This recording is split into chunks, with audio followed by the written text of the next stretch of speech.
Wife called me a loser at the grocery store. So I checked our bank statements and filed for divorce. I'm Ryland, 38M, been working HVAC in Phoenix for about 15 years now. My wife Maren, 35F, has been doing the social media influencer thing and part-time real estate for the past few years. We've been married 8 years, and honestly, I thought I was doing everything right as a husband. Here's what happened yesterday that made me question my entire life. I'm at Fry's after pulling a 12-hour shift because our main unit went down at a medical center. I'm still in my work clothes. They're clean, just well-worn. Steel-toed boots, Carhartt pants with a small tear near the knee, company polo that's seen better days. Nothing embarrassing, just normal work gear. I'm grabbing the basics, generic cereal, store-brand lunch meat, that cheap bread that actually tastes pretty good. You know, responsible shopping because money's been tight since Maren decided to invest 25 grand in some skincare MLM without telling me. But that's another story. Anyway, I'm loading stuff into the cart when Maren appears out of nowhere with a basket full of organic everything. Grass-fed this, free-range that, plus some fancy face cream that probably costs more than my lunch for the week. The checkout clerk is this older lady who's always friendly to me. She recognizes me from coming in after work and asks how business is. I tell her it's busy season, can't complain. Normal small talk. That's when Maren looks me up and down and says, loud enough for everyone in line to hear, "God, you look like such a loser." Just like that. In front of the clerk, the family behind us, everyone, like I was some stranger she was embarrassed to be seen with. The checkout lady's face just dropped. She looked confused, then uncomfortable, like she couldn't believe someone would say that to their husband. I felt my face get hot, but I didn't know what to say. I mean, what do you say to that? I paid for the groceries, all of them, including her organic haul. And we walked to the truck in silence. My 2012 F-150 that runs perfect, but apparently isn't good enough for her anymore. On the drive home, I finally asked her what that was about. She said I was embarrassing her, and that other husbands make an effort with their appearance. Then she started talking about how her sister Celestia's husband always wears nice clothes to the store, how he drives a newer truck, how he invests in himself. I pointed out that I just worked a 12-hour shift fixing air conditioning so people don't die in this heat, and maybe I look tired because I am tired. She rolled her eyes and said, "There's always an excuse with you." That hit different than usual, because lately, there's been a lot of comments about my truck being too old, about my clothes being blue-collar, about how I don't have ambition because I'm not constantly chasing promotions or side hustles. But here's the thing. I make decent money. 65 grand a year, steady work, good benefits, pension plan. I'm not rich, but I'm reliable.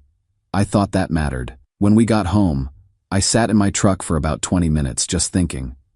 Something about the way she said it, the way she looked at me like I was beneath her, it made me realize I've been feeling like a stranger in my own house for a while now. I keep thinking about that checkout lady's face. She looks sorry for me, and maybe she should be. I've been supporting Maren's dreams for years. When she wanted to start the Instagram thing, I paid for professional photos, ring lights, all that equipment. When she got into real estate, I covered her licensing fees, helped with her car payments so she could drive something professional. And what do I have to show for it? A wife who's embarrassed to be seen with me at the grocery store. I don't know if I'm overreacting, but I can't shake this feeling that something fundamental shifted yesterday, like I saw myself through her eyes for the first time. And it wasn't pretty. The worst part? Part of me is wondering if she's right. Maybe I am a loser.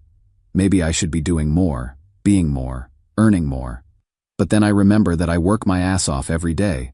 I've never cheated, never lied, never given her any reason to be ashamed of me except for not making enough money to fund whatever lifestyle she thinks she deserves.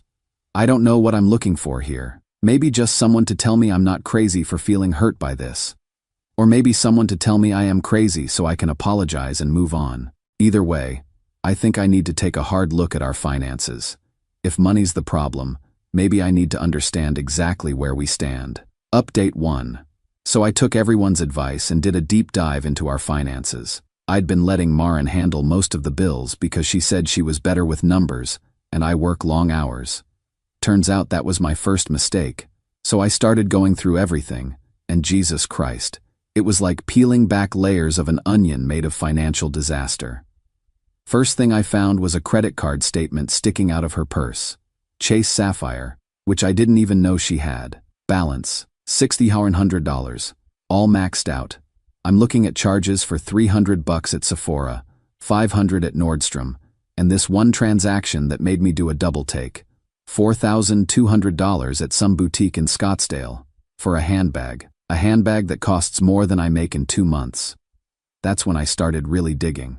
Went out to her car thinking maybe there's an explanation, some receipt that makes this make sense. That's where I found the other statements, tucked under the floor mat like she was hiding drugs or something. 2 more cards I'd never seen. All maxed out, 18 grand total in secret debt. But that wasn't even the worst part. I logged into our bank account and started scrolling through the monthly charges, and it was like watching money disappear into a black hole. 37 different subscription services. I'm not kidding, 37. Half of them I'd never heard of.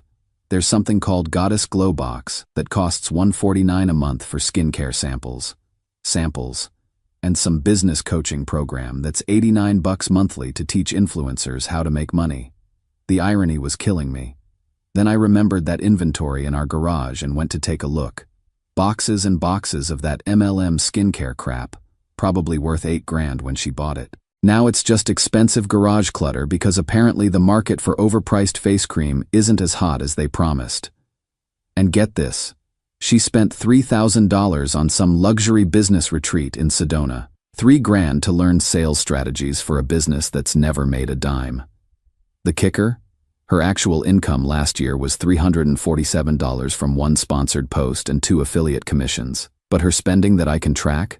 Over $31,000 beyond our regular household budget.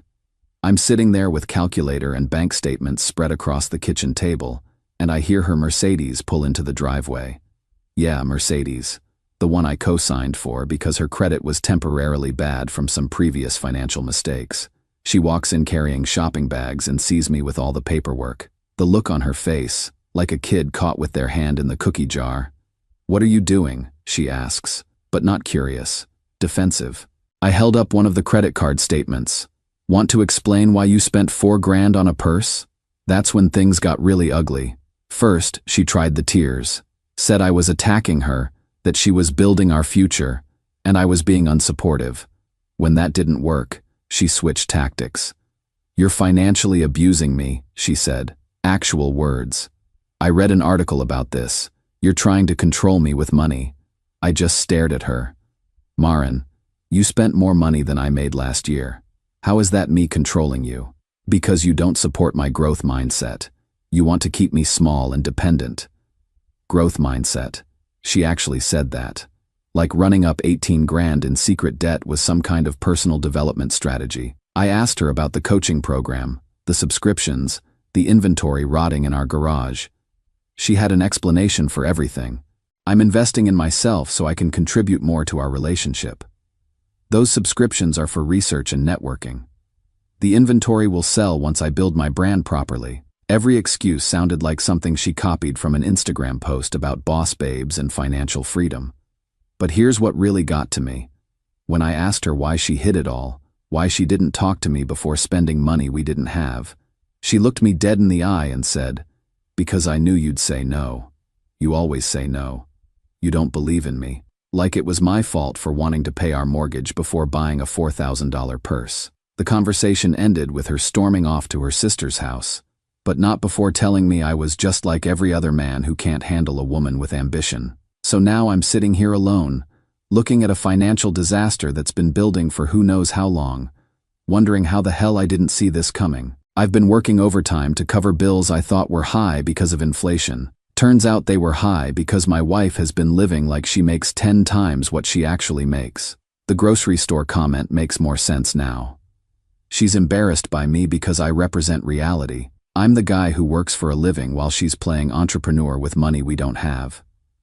I've got an appointment with a financial advisor tomorrow, and maybe a lawyer, because looking at these numbers, I don't think this is something we can just talk through.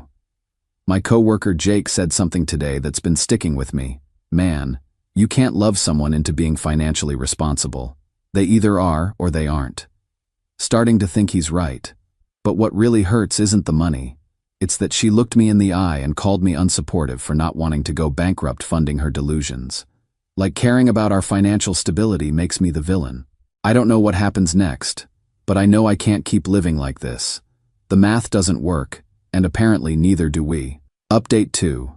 So Maren came home yesterday while I was at work and packed a bag. Left a note saying she needed time to think, and that she was staying with her sister Celestia until I got my priorities straight. I actually felt relieved, like physically lighter. That should have been my first clue about the state of our marriage. But here's where it gets crazy. I get home from work around 7, find her note, and I'm honestly looking forward to a quiet evening for the first time in months. I order pizza, crack a beer, and I'm just settling in to watch the game when my phone starts blowing up. First, I get a notification from my bank. Someone tried to use my debit card at Louis Vuitton in Scottsdale for $2,100 at 3 p.m. while I was literally installing ductwork at a retirement home. The bank flagged it as fraud and declined it, thank God. But I knew exactly who tried to use it. Then my phone starts ringing. It's Maren, and she's pissed. "Why is your card not working?" she demands. Not hello, not sorry for leaving, just angry that she can't access my money. Because I called the bank and told them it might have been compromised, I said. You did what? You can't just freeze me out. Maren, you don't live here anymore. You left a note saying you need time to think. Why would you need my debit card if you're taking time to think? That's when she really lost it. Started screaming about how I was being controlling and manipulative, and how she was building an investment wardrobe for networking events. Investment wardrobe for networking events. While we're 18 grand in credit card debt. I hung up on her. But she wasn't done. 20 minutes later, I get a call from her sister Celestia, who apparently got the whole sob story about how I'm financially abusing Maren and trying to sabotage her business. She's just trying to build something for herself, Celestia says. You should be supporting her dreams. By going bankrupt? I asked. You make good money. You could afford to support her if you wanted to. And that's when it clicked.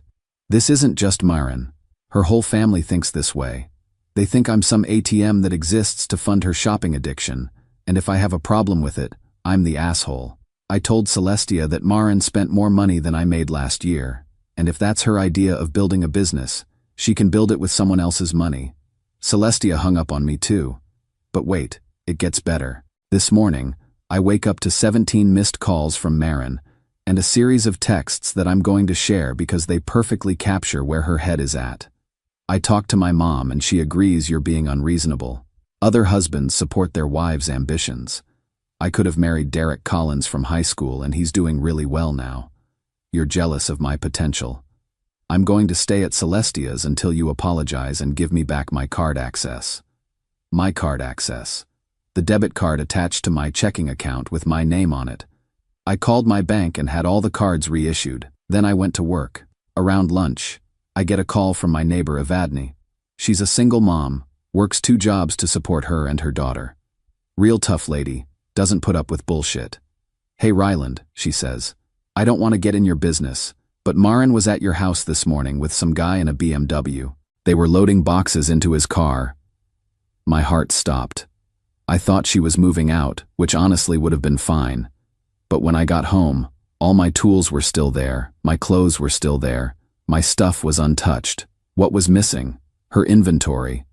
All those skincare products from the MLM, the ring lights for her Instagram, the professional camera equipment I bought her, even some of the designer clothes she'd bought with the credit cards.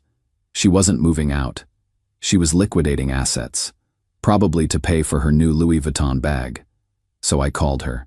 Did you sell the camera equipment? I asked. I needed cash for my networking event, she said, like this was obvious. Maren, I paid for that equipment. It's community property. You told me it was for my business. Your business that's lost $30,000. God, you're so negative. This is exactly why I can't be with you. You don't support me, you don't believe in me, and you're too cheap to invest in our future. And something just broke inside me. Not in a sad way, but like a mental clarity I hadn't felt in years. Maren, I said, real calm. I've supported you for 8 years. I've paid for your dreams, your equipment, your car, your credit card debt, and your lifestyle. What I haven't done is enable you to spend us into bankruptcy while calling me a loser for having a job. You are a loser, she said. Look at your life. Look at what you drive, what you wear, where you work. I settled for you and this is how you repay me? And there it was. After 8 years of marriage, that's what she really thought of me. You know what, Maren? You're right. I probably am a loser, but I'd rather be a loser with self-respect than an ATM with legs. I hung up and immediately called a divorce attorney.